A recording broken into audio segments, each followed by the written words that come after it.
Hello and welcome to another episode of the Firearms Insider Gun and Gear Review Podcast. This is episode 37. On this show, we showcase gun reviews, gear, and anything else a gun enthusiast may be looking for. We strive to evaluate products from an unbiased and honest perspective.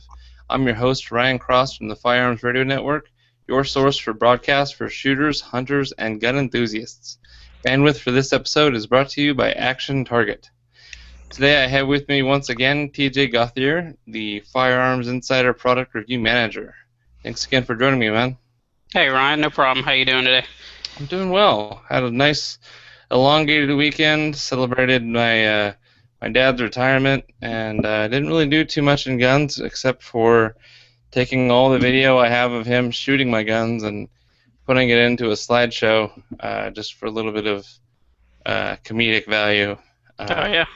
So that was fun, and I've installed a Timney trigger, which I'll be talking about in my review today or on this episode. And I didn't really get to go to the range. I'm planning to do that probably in the next couple days. How about yourself? Yeah, I didn't do too much either, aside from carrying a little bit, and I actually sold a gun. Hold on a second. Yep. So while TJ's... Okay, sorry about that. No problem.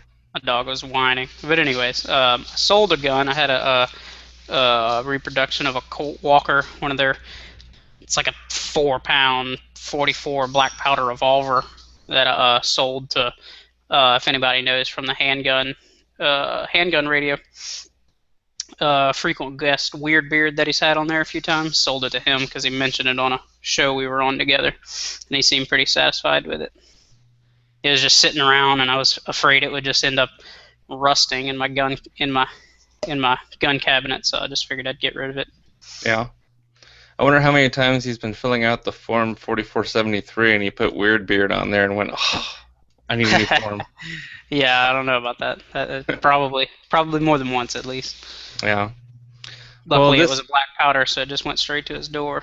Oh, yeah, that's the benefit with black powder is it's primitive firearm. It's just antique. They just need a black powder AR and we'd be all set. Yeah.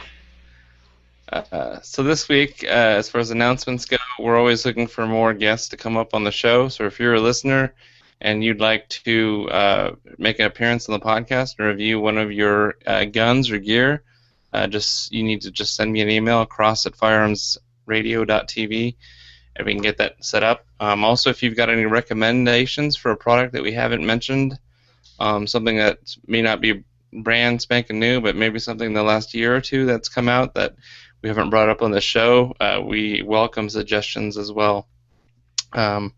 Continuing the giveaway for the IntelliScope mount. It's a mount that goes onto Weaver or Picatinny Rail and lets you mount your smartphone. And you download the free IntelliScope app, and it turns your phone into a digital scope. So there's different reticles, there's zeroing, there's actual live recording, and there's a bunch of other cool bells and whistles to add to that. So if you're interested in winning, all you have to do is leave this podcast an iTunes review. If you've reviewed in the past, you must submit a new review. Email me at cross@firearmsradio.tv after you've submitted a review with your iTunes nickname and your shipping address, and I will do a lottery drawing on July 15th, and the winner will be announced on July 18th. So make sure you leave us an iTunes review for that. So let's get right into the new product spotlight, and first up I have a new pistol offering from Ruger, but it's not really all that new. They've kind of taken the SR9 and they've made some manufacturing, I don't want to say shortcuts, but alterations that helps bring the MSRP down. So if you haven't gotten an SR9, maybe you've held one at the store and you've never pulled the trigger, this might be something you'd be interested in, and it's called the 9E. So they've dropped the SR moniker, and now it's just called the 9E. Have you taken a look at this, TJ? Yeah, it's pretty cool. I was thinking that I wish more companies would offer something like this. It just seems to be like an economy line of the SR9.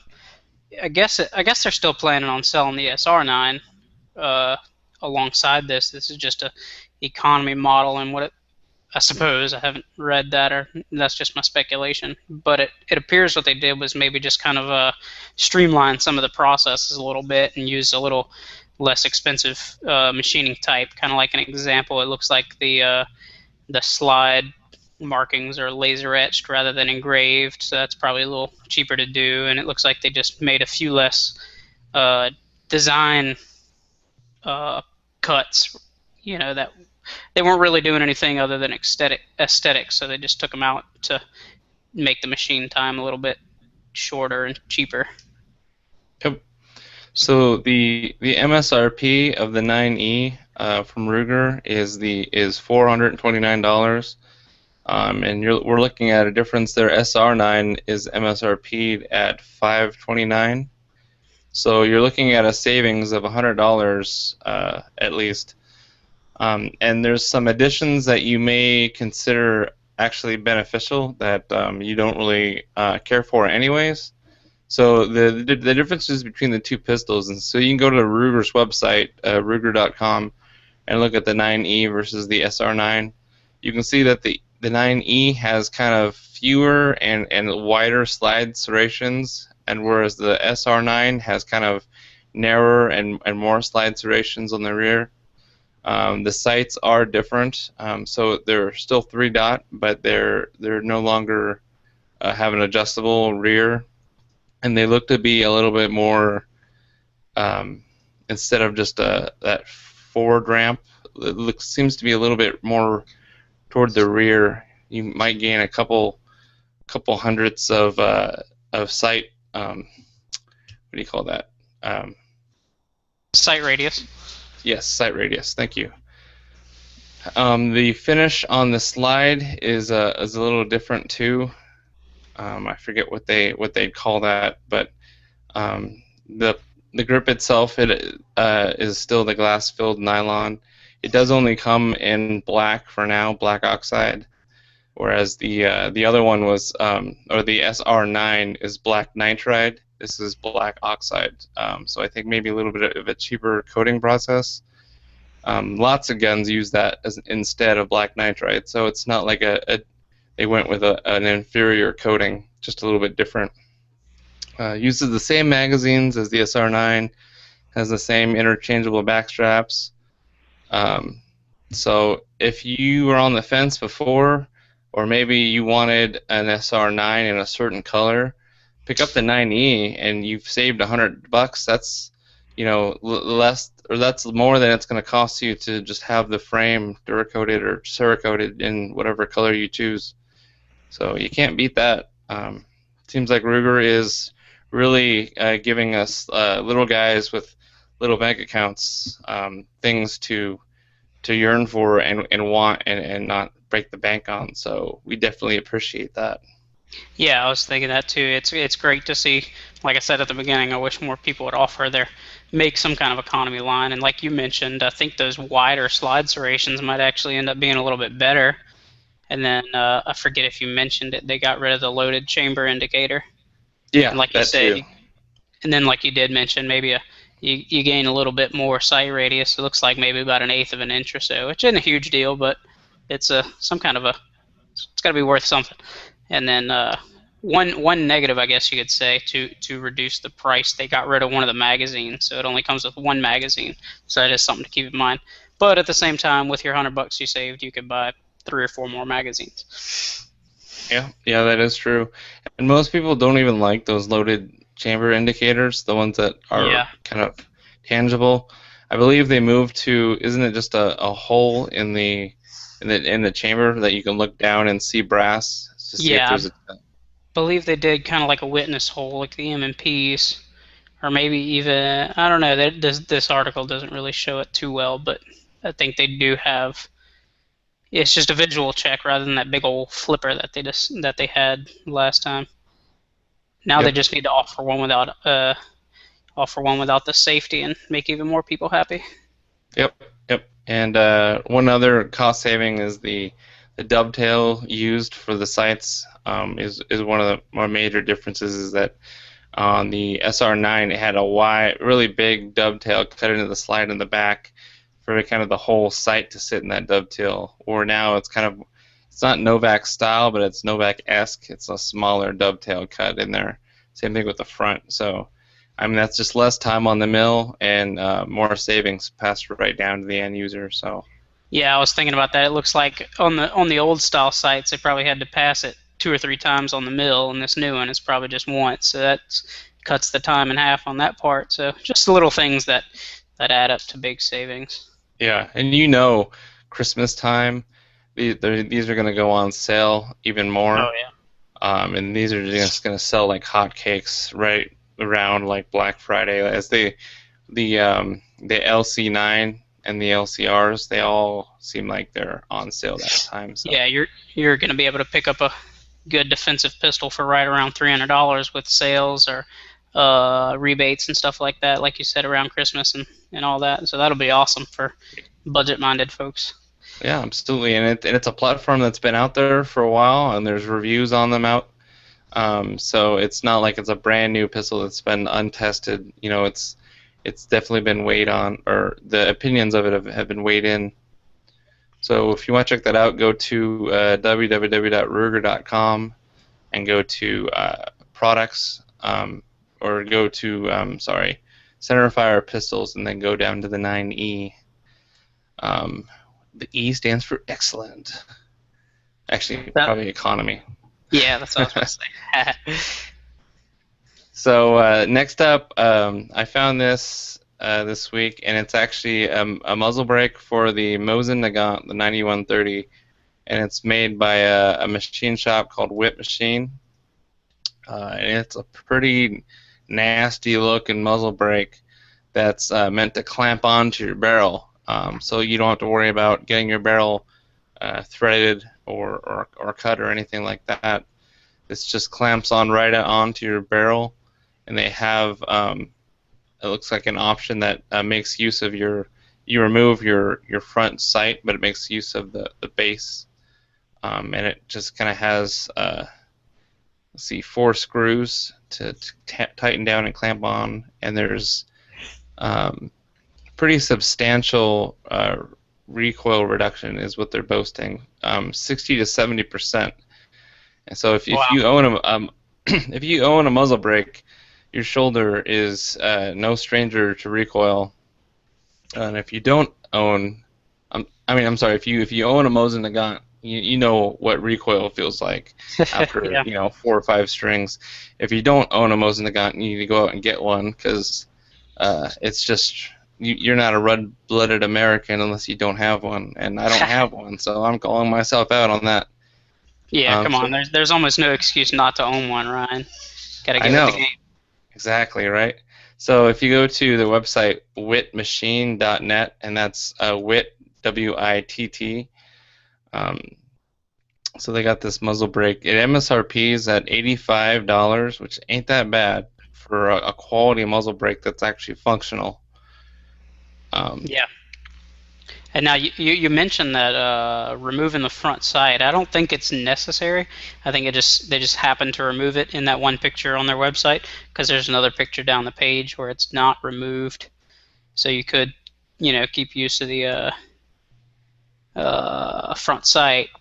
I think it looks like it attaches just like the standard bayonet for the 9130 rifles. How it slide it on and twist it over the front sight, but it clamps down after you twist it with those 4 little hex screws to just keep it tight so it doesn't walk off. I thought it was just for installation, taking the front post off, but man, with that front post on, that looks mean. That looks like the muzzle of a gunner on a biplane or something. Yeah, it does look pretty nice. So it's not completely round. It's kind of almost got like a little bit of an hourglass shape laid on its side. It's got 5 ports going down the left and right side, and it's got 20 holes drilled in the top that help vent gas upward to stop muzzle rise. And the bottom of the brakes have no holes or ports, so that you're not going to kick up a bunch of dirt if you're shooting from the prone position. This is, as Sam would say, this is nasty. Yeah, and that one thing they're boasting on the website, they have a little patch-looking deal right here in the middle of the pictures. It's proudly made in the USA, so that's a good thing, I guess you could say. Plus, Yeah. positive. Yeah, as far as the material, it's 7075 T65-1 aluminum. It's got a tensile strength of 83,000 psi and a yield strength of 73,000 psi, and pretty much means that it's spec'd out to handle the 54R ammunition. Yeah. So whatever you can throw at it, it should take it no problem. So yeah, that's it. I think it looks really good on the gun aesthetically. It looks like like I said, like it belongs on like a FG42 or something like that. It's just gnarly, and they've got some videos that I've seen floating around of them someone shooting it without shouldering it. So they're just kind of kneeling and they're holding it, outward, and they're loading one in the chamber and pulling the trigger. And usually with a gun without any muzzle brake, that thing would just about fly out of your hands. But he did it, and it seemed very controllable, like he was shooting just a regular, 223 caliber bolt action rifle. So I think it would definitely. You would benefit greatly for getting this, and but when I get my Mosin Nagant, I'm definitely this will be one of the first upgrades I do to it. Yeah, and I think. One more thing I wanted to add is that if you don't have a 9130, if you have an M44 or a Type 53, they've got a brake for that as well. Yeah, those are the ones with the folding bayonets, right? Yes. Okay, that's the Type 53s. I think are the Chinese ones that you can still get for right around $100. So that probably be my next project, I guess you could say. One of those. I like those little carbines they have, but I think from what I've heard, those things are pretty nasty on your shoulder too. So this thing would greatly improve one of those M44s. Mm-hmm. I might have to pick one of these up. Yeah, and in fact, actually, one of the pictures where it shows an actual 9130 with the brake installed laying on some sheets, I clicked on it, and it said entered to win a one of a kind Mosin Nagant 9130 rifle customized by Whip Machine. So the rifle will be cleaned, get all the crud off there, glass bedded, accurized, and will be outfitted with accessories including the muzzle brake and a scope on it, custom Whip Machine scope mount. So no purchase is necessary. Just go to their website, simply put this item in your cart, and complete your order to be entered. I am totally doing that after this podcast is over. Yeah, me too. Yeah. So make sure you I don't want you to screw up my chances to win. So don't do that. Just ignore what I just said. Yeah. If you go to whipmachine.net, you'll be able to find that. So on to the next product this week, and it's from our friends at Laser Light, and it's an unlimited supply of 22 long rifle, hypothetically, because it is a 22 caliber trainer. And what this is, if you're not familiar, Laser Light makes a lot of cool laser products. Some that you actually put into your chamber, and every time you dry fire, it tells the diode to fire the laser very quickly. This actually just slides right into your barrel from the muzzle, so this gives it more universal compatibility with any 22 long rifle, pistol, snubby, semi-auto. It also will work with 22 Winchester Magnum, 22 shorts, 22 longs, and 223 Remington guns with at least a 1.875 inch barrel, which 223, you're not going to have any problem finding a barrel that's longer than 2 inches, so no worries there. So basically, for an MSRP of 109.95, you get an unlimited supply of 22, uh, training supply. I mean, you're not getting bullets, but if you have any of the other laser light products that will register your hits, which Sam knows all about some of those products. Is that right? No, I believe it's Devin, the former host of this show. I think he's got a couple of those. He's got that laser pet, I believe, and a few other laser products. I think. I don't know if Sam has one of those. Good. Well, I meant, did I say Sam? I think I meant you. Aren't you you're reviewing a laser product today, aren't you? Yeah, I actually got that's my review product is one of the other laser light products, and I thought it happened to be pretty good timing that you decided to talk about this tonight because I have their their normal the 9 to 45 laser unit, this little deal right here. But one of the things I liked about this 22 laser is that uh, the unit that I have, you have to have at least a 2-inch barrel, so you can't use it in any of your, like the standard Smith & Wesson J frames are all 1 7/8, which this is said to work with those. So that's pretty cool that the new one is that right size. And I'll probably incorporate some of this 22 trainer into my review tonight now that I see it. So it looks like it's pretty simple to use. There's just a one. What kind of battery is that? It's one of those giant watch type batteries. Yeah, it's a 1 by 1 or 1 by 1632 lithium. So it just activates by the sound of the striker or hammer. They do recommend using snap caps. They strongly recommend it because most 22 LR pistols are actually, well, you can damage your firearm by dry firing without any kind of snap cap or case to absorb some of that the striker or the hammer falling. Of course, if you just snap on the same cartridge over and over, you're going to put an indent into your rim, and then there's nothing going to be stopping that hammer from coming all the way down and damaging itself. So Yeah, snap caps, they should include some, I think. Work out like a cross promotion deal. they might have a package deal whenever this thing really comes out. But I want to add into that a little bit. What the reason you want to use snap caps in a 22 or not dry fire at all is because being that the firing pin is offset the way it is, you can end up putting a dent in the face of your barrel or your cylinder. So and that'll eventually deform to where you can't put, like, it'll deform the chamber to where you can't actually load ammo into it. So that's why they advise against it. Nice. I mean, there's some pistol. If you have a 22 pistol and you're not entirely sure, read the manual, and I'm almost certain they'll be in red.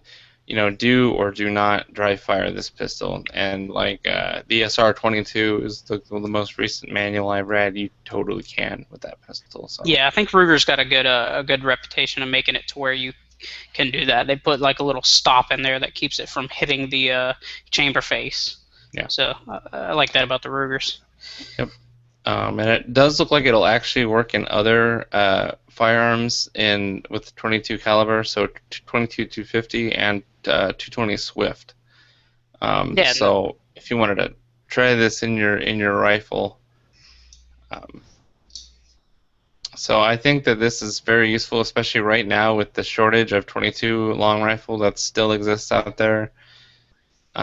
You'll be able to get this, and especially, teaching our kids gun safety without any live ammunition. This would be a great training aid in a controlled environment, as long as they understand that it's not a laser tag toy, and running around and shooting people with the laser. You got to really drive that home that it's not a toy, and this is for safety practice. But yeah, I actually read a pretty sad story about that this last week, where a young man had, I guess they were fooling around with a laser, and he ended up shooting his girlfriend in the chest with his dad's pistol because it had the laser on it, and So that is it's a real consideration. Just make sure that they know it's not a toy. Yep. So if you're interested, go to laserlight.com, and that's light, or I'll just spell it out, laserlyte.com. And then if you go to their products and then find the Trainer 22.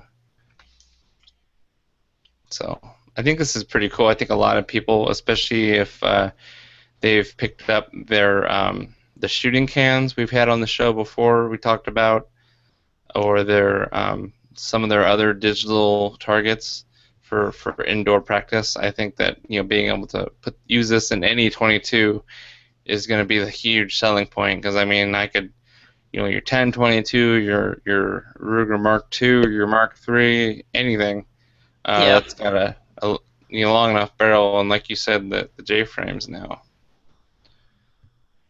Yeah, I think it's definitely it's pretty cool. Kind of like it's almost like you have a 22 and some cans that you go shoot by the river, except you can do it on the inside.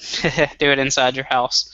So you have your 22 with the laser and your little laser cans, and you just go to town, especially if you have a double action. Yeah.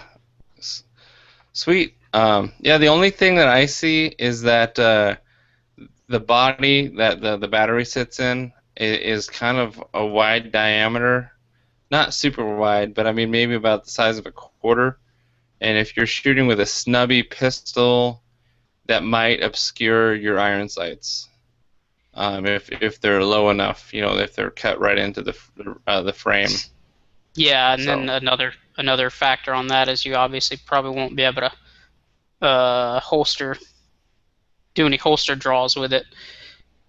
Yeah, that's also a big consideration as well. All right, so let's get right into the sponsored product spotlight. Our sponsor. Hey Ryan, real quick. Oh yeah. Did we mention the MSRP on that? Yeah, we did at the beginning. Okay, I'm sorry about that. 109. Yeah, no sweat. I'm glad you are also paying attention to that as well. Yep. So like I said, right into the sponsored product spotlight. Be sure to buy steel from Action Target. They make amazing steel products. If you use our affiliate link, or if you go to firearmsinsider.tv/actiontarget and use the promo code radio15, you get 15% off your order, which is a pretty great savings when you're buying any kind of steel from them.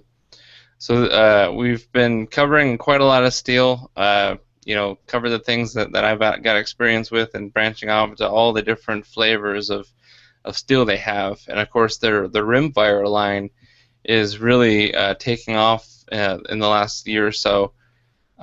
They've kind of got solutions for all rimfire shooters, and so this is actually called the Mini Gong.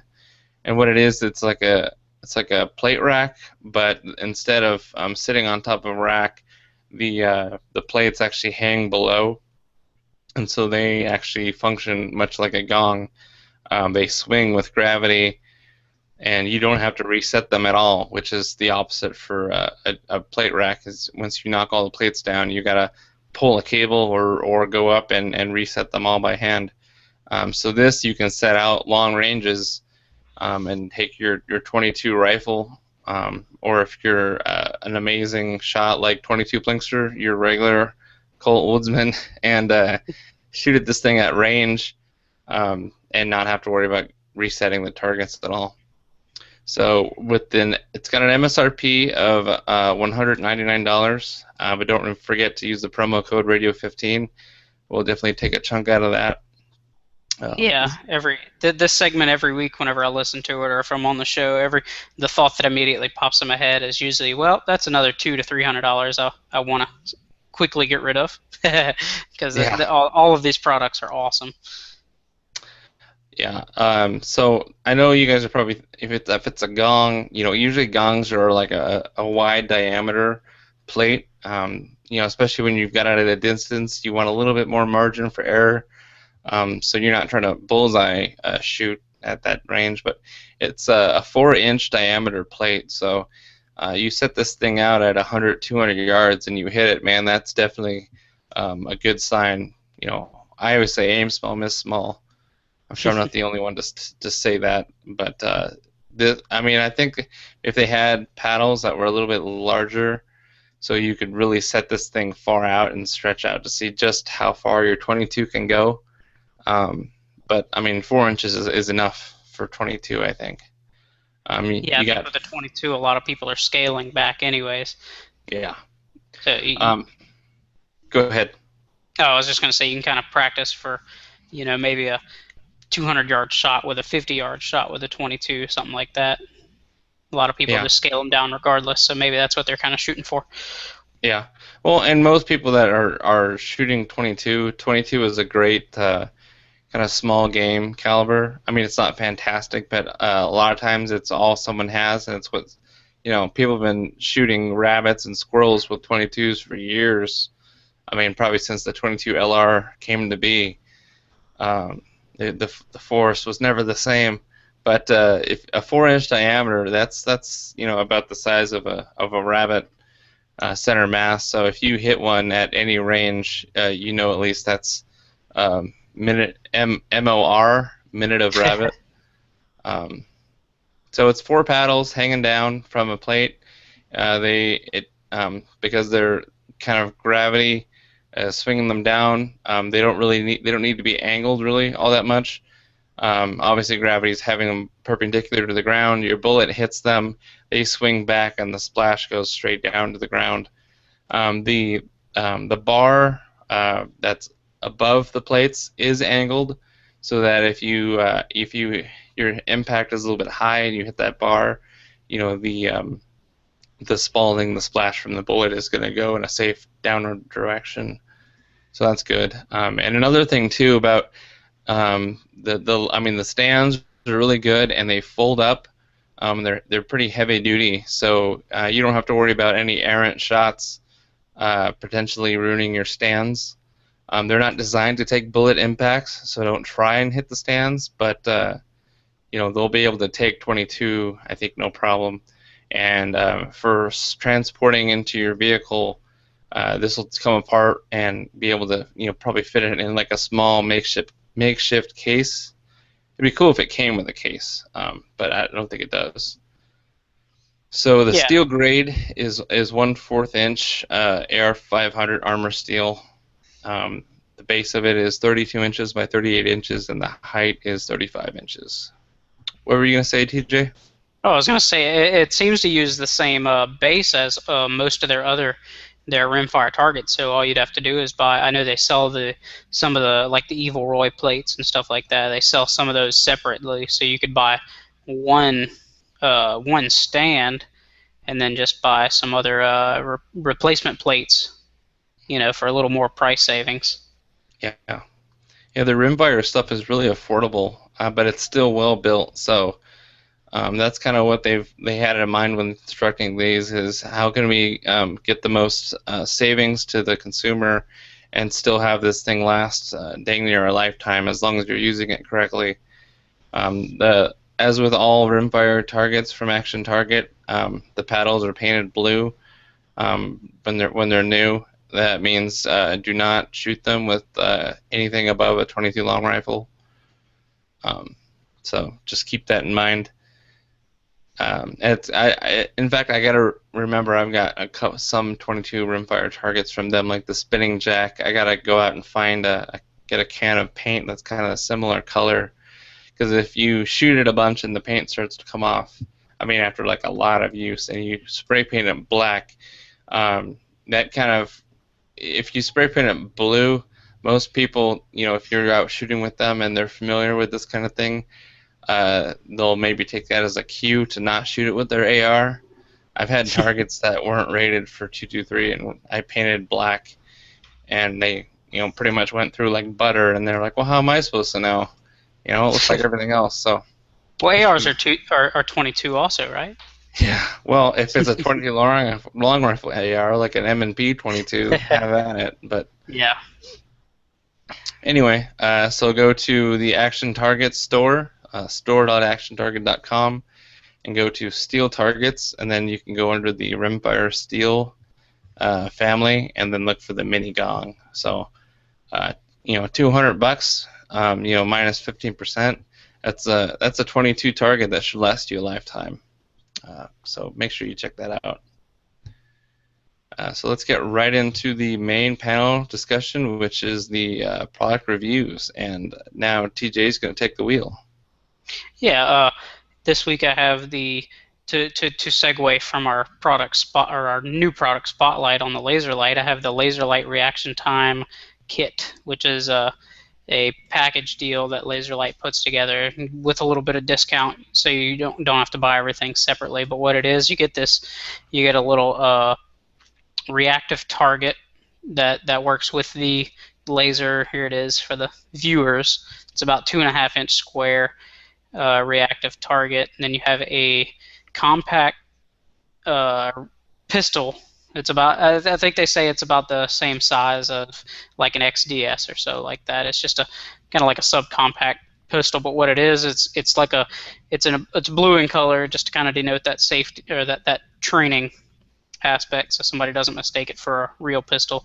And it's got a resetting trigger and some real sights, so you can use it just to get some trigger discipline in. And then the third component is this little laser unit that I mentioned earlier. It's just it's about 2 inches long, about it's about the diameter, a little smaller than a 9mm.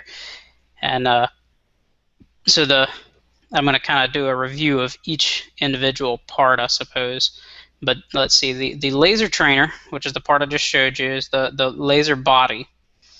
Has this, I think they call it an arbor. It's this little black adapter that screws onto the rear end, which as you screw it in tighter, it starts to flare out, and you can adjust that from a 9mm all the way up to a 45.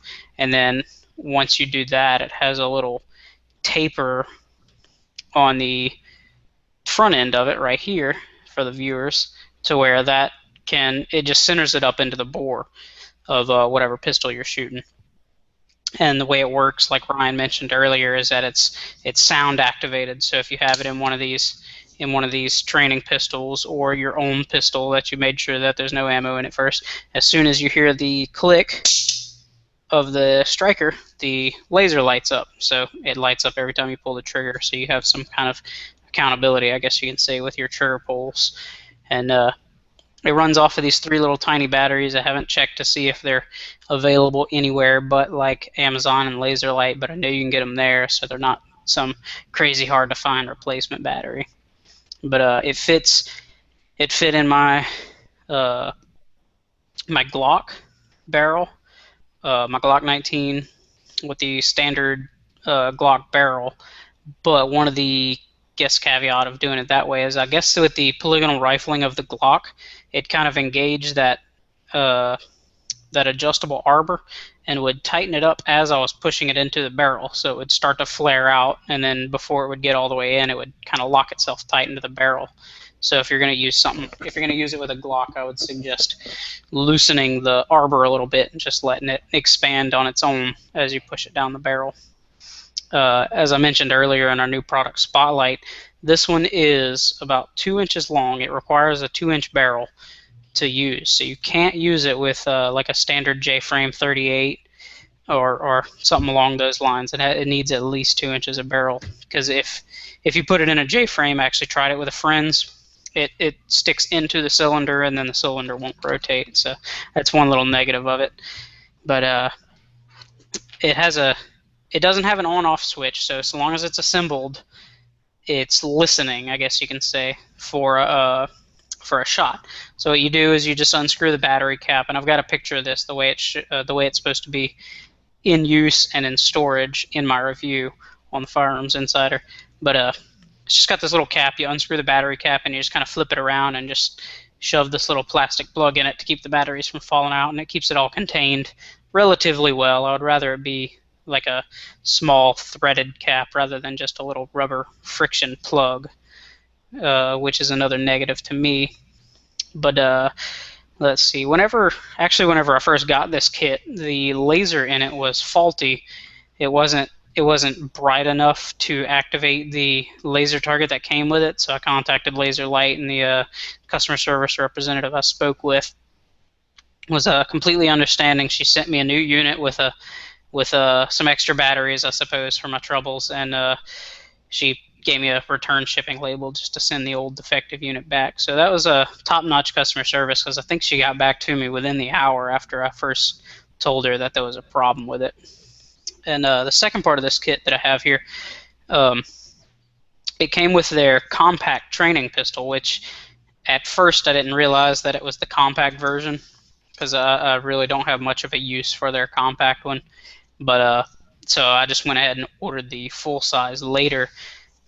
And if you go to the review again, you can see the comparisons of the compact and the full size. But they both have the same trigger, same size hole for the laser unit, so you can swap it back and forth if you do, because they do say it's about the same size as an XDS or a Smith & Wesson Shield. So if you have one of those, maybe it is a little useful. But one thing I did notice is the grip circumference, I guess you could say, is really small. Another review I found, the guy had put a little bit of foam, like that pipe insulation. He just kind of taped it around the back just to thicken up the grip a little bit, because it is very thin. I actually compared it to my car 380, and the grip, from the front to back, from the trigger to the back of the grip, it is actually shorter there. So it's almost not realistic, especially since it's the size of a 9mm. And another downside to it is the, I guess you could say, the beaver tail portion of it. On the compact, it's not very rounded, so it kind of digs in. If you have a high grip, it kind of stabs you in the web of your hand, gets a little uncomfortable after a few minutes. But on the full size, they have rounded those, so it's not uncomfortable on those. And there's not much really you can say about it. It's got some regular black sights. They both have the same trigger, which is a little heavier than my Glock, but I mean, from the reviews I found, they really don't compare to anything, really. It's just some generic something to give you a trigger pull. And the third part is what they call their reaction time target, and it's this little unit. It's got a screen. Let me get it on the monitor here. You flip it on, and it lights up red like that. And then after a few seconds of being on, it'll, at a random interval, I think between 3 and 7 seconds, it'll light up like that in the corners, and then you have a few seconds to shoot it with your laser, and then it beeps and blinks to indicate that you hit it. Or you can just switch it on, and it doesn't do anything until you hit it with the laser, and then it lights up to let you know you hit. So that's pretty cool. You set it out. You just set it out in your living room and just wait for it to light up and try to test your reaction time, as the name implies. That unit runs off 3 AAA batteries, so it's not a weird battery type. I prefer to use it with the full size just because it's a little more comfortable, and it simulates my my carry gun a little better, because it actually is, they call it their full size, but it's right about the same size as a Glock 19, 23, their mid-size. And okay, here's our key points. The claim to fame is one-stop system of entry-level laser training, and that's a quote from the Laserlight website. And the target market is any pistol shooters looking for a safe laser training option, which really this would be perfect, kind of like Ryan mentioned earlier, to introduce new shooters to. You show them their stance and grip and trigger discipline and all that stuff without having to have a live gun or have them dry fire or actually fire a real gun until they're completely ready. You can do this in your home, show it to them, and have them be completely confident before you even go to the range. Some of the features and benefits is the universal laser unit that goes from 9 to 45. It's in a training blue, so it's obviously not a real gun. The laser is a red laser, which I think I believe they should offer it in a green or a red option, because if you wanted to set up some targets outside, the red laser can get a little washed out in the sun. So I think they should give you the option for a green laser, just so you have one more training option. The other aesthetic options and finishes, everything is the way you see it, it's the way you get it. The blue pistol and the red laser, that's the only options. And what others are saying. I have a review here from Eric at AmmoLand. It says, by practicing with a device that replicates a double action only trigger, in general, you are gaining and polishing trigger skills that are universal to all pistols with double action triggers. The MSRP here is $219.95 on the Laserlight website, and the retail on Amazon, which you can get to from our affiliate links that we have in the reviews and on the Firearms Insider, is the retail is only $149, so it's significantly cheaper buying it from a retailer. And if you were to add up everything on Amazon, I believe it was, I think it was about $210 if you were to buy each one of these 3 items separately. So you save about $60 buying it as a kit. And I was thinking you could probably contact Laserlight. I haven't done this to double check, but you could probably contact Laserlight and ask them to throw that full-size pistol in rather than the compact if you'd like. You can get this from tons of places that have them for sale. You can go to Brownells or Amazon, use our affiliate links, and we'll get a little bit of that sale, help us out at the same time. Plus, those are the 2 cheapest places that I found. So my rating, I gave it the pluses. It's got a resetting trigger, the universal laser, reactive target, great customer service, and the full-size pistol fits well in my hand. Some of the negatives I have are the compact pistol is a little uncomfortable.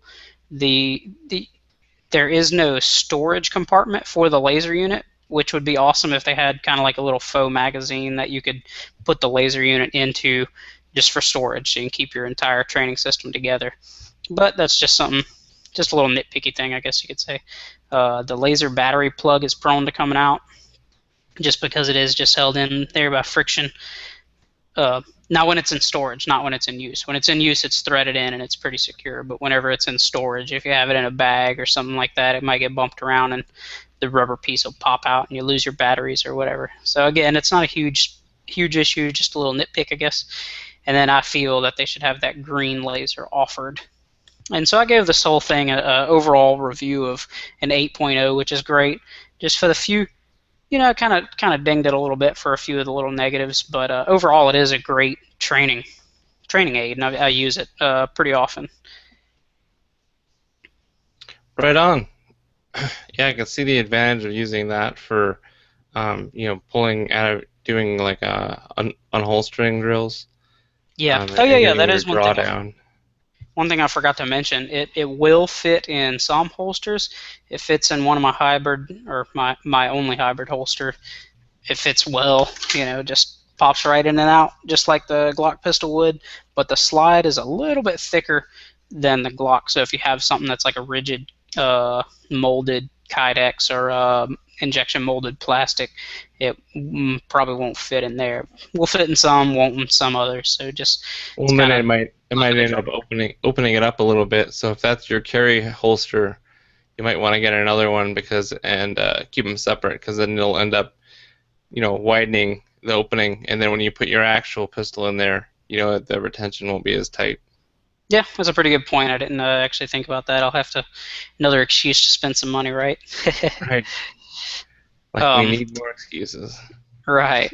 One thing I did want to mention, in combination with that 22 trainer, is one thing I would love for them to do is kind of mash the two together. Take that 22 trainer and then give it the same capabilities of the 9-45, maybe some kind of sleeve that could go over that 22 caliber rod, so that way you could use that length, because the reason this one's so long is it's because it's got to fit the 3 little batteries on the inside. They can't shorten this tube any because of that. So if you had that 22 one that doesn't need that length for the batteries, you could have a 38 length for your snubby revolver or something along those lines. So maybe I'll shoot them an email suggesting that to them and see what they say, because I would love to be able to see that option, and I'm sure plenty of people would. Yeah. So thanks for doing that review. It's always cool to see some stuff from Laserlight. Seems like lasers and guns just go hand in hand, like peanut butter jelly. Yep.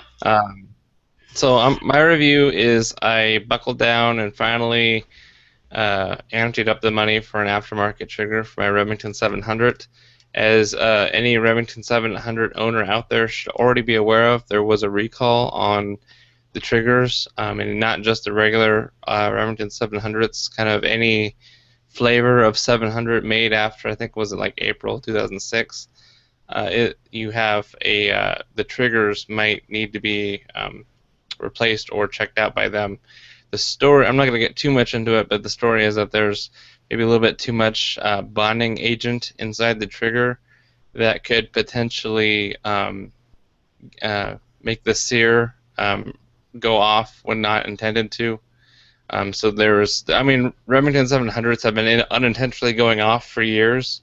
It's just now with their latest trigger, the XMP trigger, it's a little bit more prone to, and so they've recognized that and done an official recall, which you would send your whole rifle to Remington, and they would essentially, take it off the stock, take your trigger out, open it up, and then clean it, or make sure that there wasn't an excess of this agent inside, whether it's Loctite or something of that sort.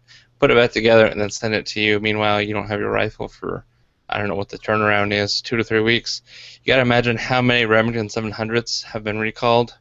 Like, all the ones at the mom and pop shops, the Walmarts, all of the private owners sending them back in. I just didn't feel comfortable sending mine over, especially with the modifications that I've made to it. I didn't want to have to take the scope off and re-zero it and all this and that. So I decided to, well, why don't I just get a nice quality aftermarket trigger? So I killed 2 birds with 1 stone. I get a better trigger with a better trigger pull, and then I get a trigger that's actually safe and won't go off when I don't want it to. So that's why I anteed up and I got a Timney trigger. So this is the package that they come in. You can order them straight from Timney, and you can choose how light you want your trigger set to. So and it goes from 1.5 pounds to 4 pounds. So I told them I wanted a 2-pound trigger pull. And so each trigger comes with this little quality control card. So it says that the model 510, which is the one that I got, it was tested for. It says Cross, my last name. Pull weight, 2 pounds. The date, which was June 17th. And then tested by the tester's initials. So then it's got your order number. And then it's got a nice little religious quote on the back that a lot of people like on there. The instructions that came with it are to help you with the installation, and really the installation is pretty easy. You don't need any special tools to do this. You just need some punches, and then like a hammer or a little mallet, and that's really all you need to replace your trigger. My complaint is that these instructions, the photos and the diagrams, the diagrams and the descriptions are not completely tied together well. Maybe I just don't assemble enough IKEA furniture to be able to read these very well, but it's always like, wait, I'm supposed to do what now? So, but that's the beauty of the age that we live in. You can go to YouTube and watch, hundreds of guys put these in their rifles right in their shops. So go to YouTube and watch a couple of videos, and you'll get the hang of it. So I have my action here with the Timney trigger installed. Show you the end that doesn't have the big old bolt lift knob. So it's just a nice black body with the trigger. They do have multiple shoe options. Well, not multiple, but you've got a couple options. Their standard shoe is it's really wide, but it's curved, and it comes in blued and I think a nickel plated.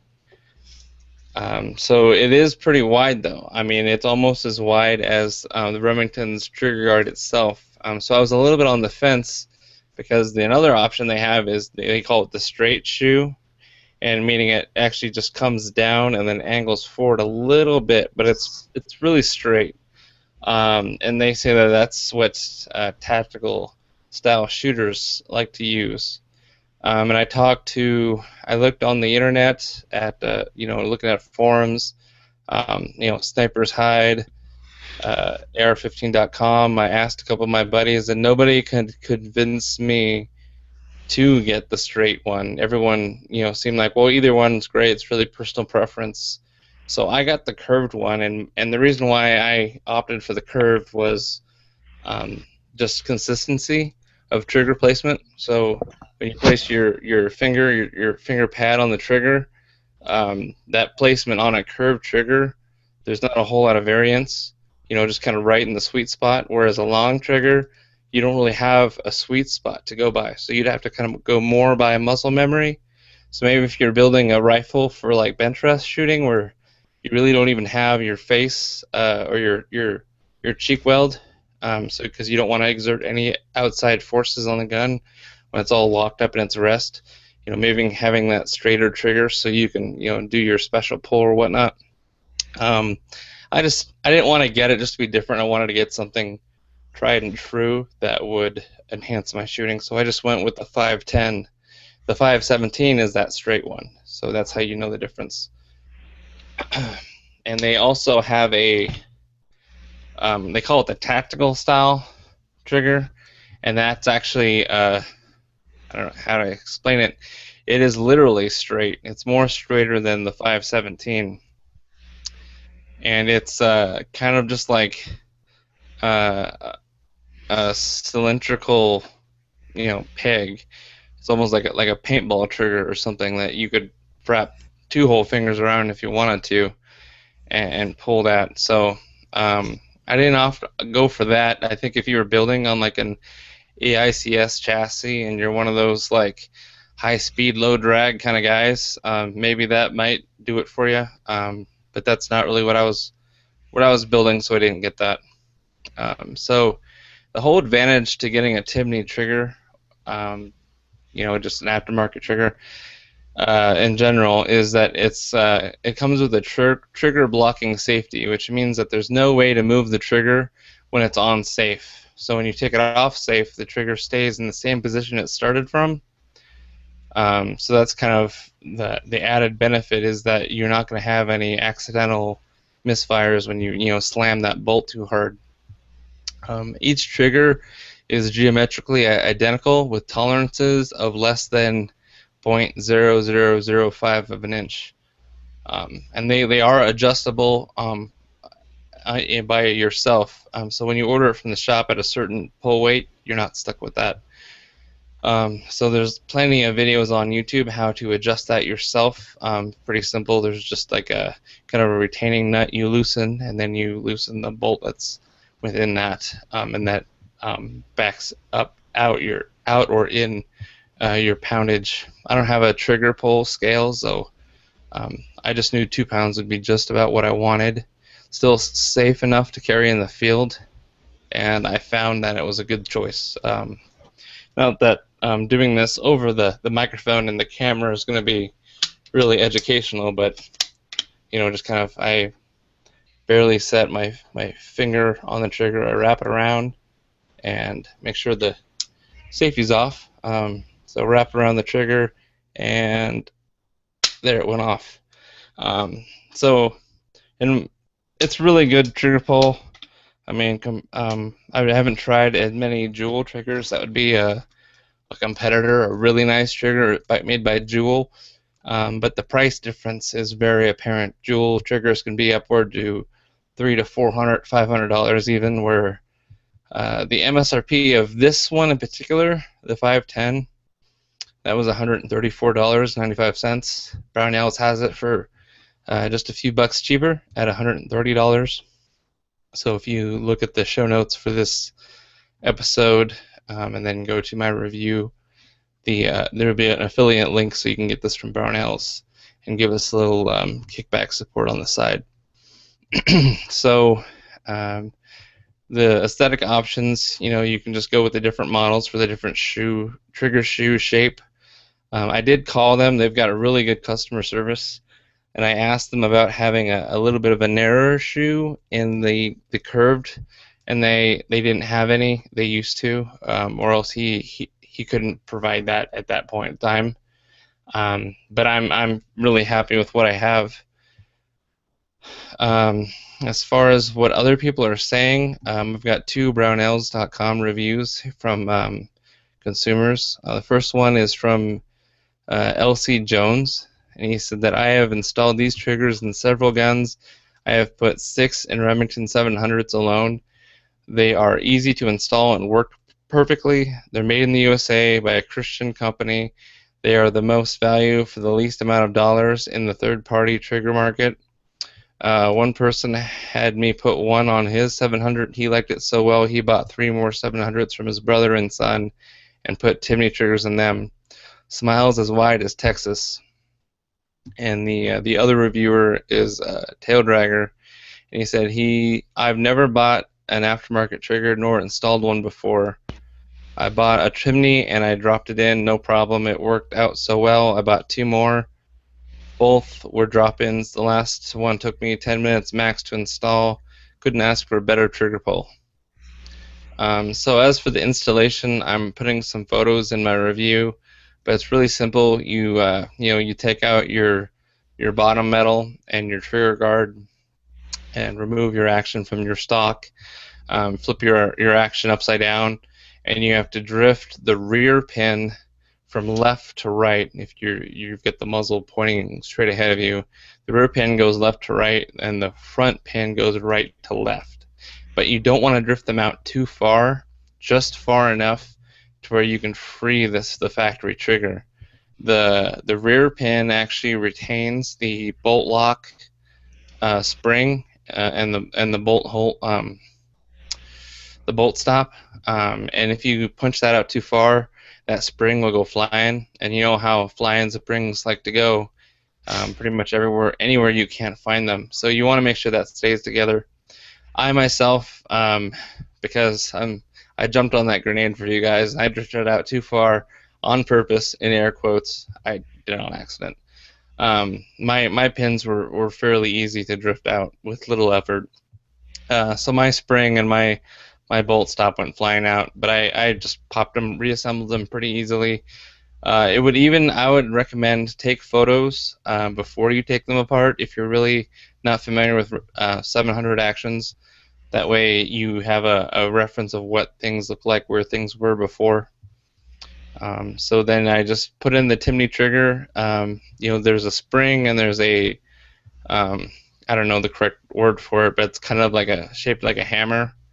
Those are actually built right into the Timney trigger, so you can just leave those out. So there's 2 unused parts from your factory trigger. And so then you just put the Timney trigger in and then drift the pins back to where they were, and you're pretty much good to go. You can buy this trigger in, of course, the different blued or nitrided, or I'm sorry, not nitrided, nickel plated. But you can also get it without the safety. Some people that run these in like bench rush shooters, they don't even have a safety, because you have your bolt out until you're completely ready, and once you're done to shoot, you actually just put the bolt right in.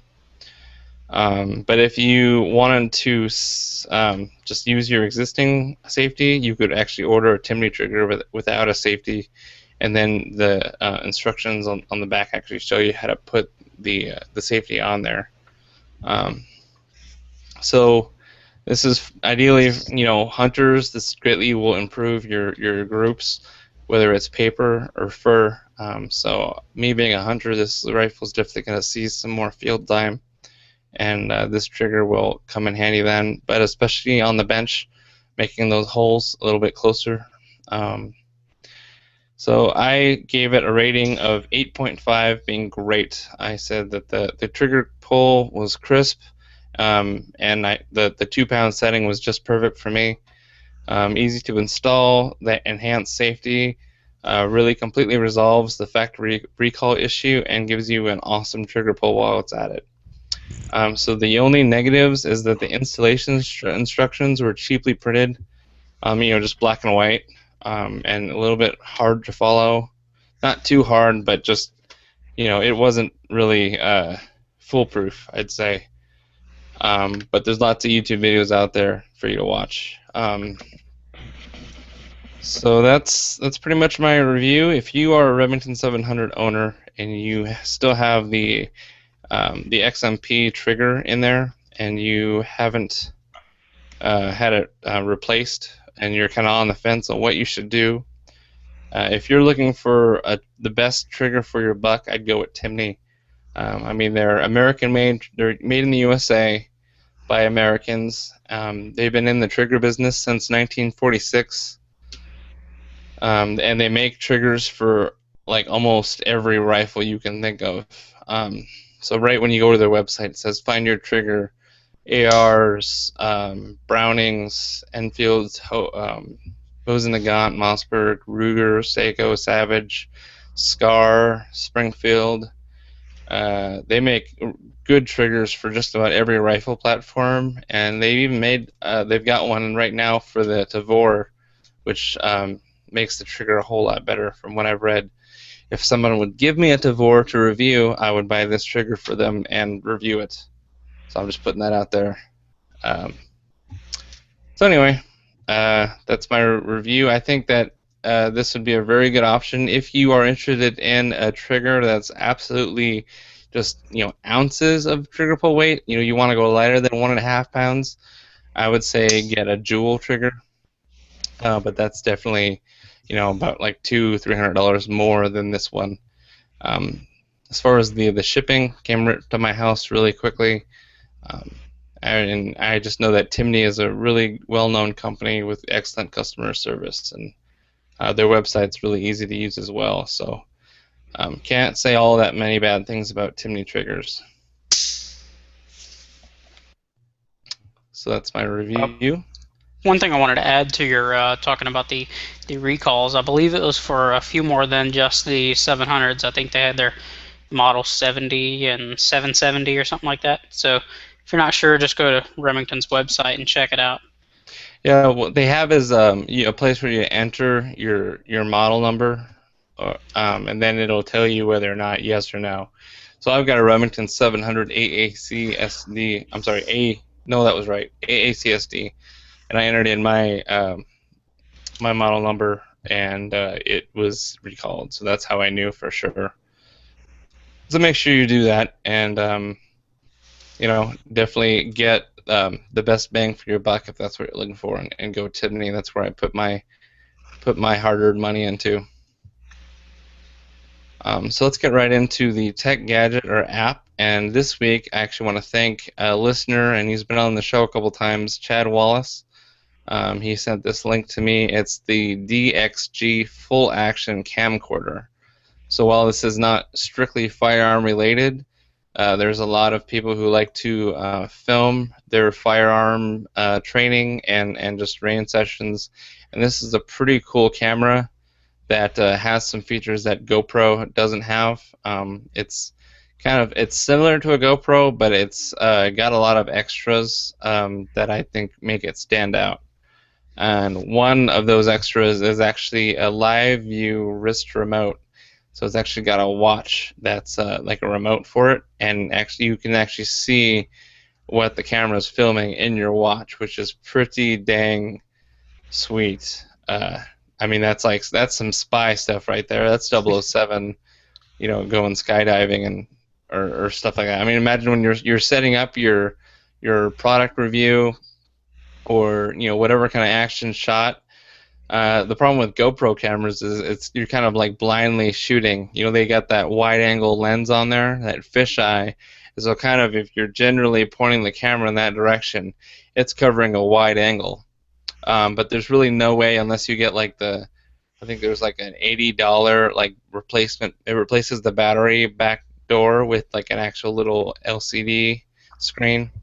Yeah, but even then, if you've got it mounted, on your helmet or maybe on a tripod and you're not right behind it, you still can't see the shot. But having it on your watch and even having controls, set up your camera, don't push any power on or turn on the shutters or nothing.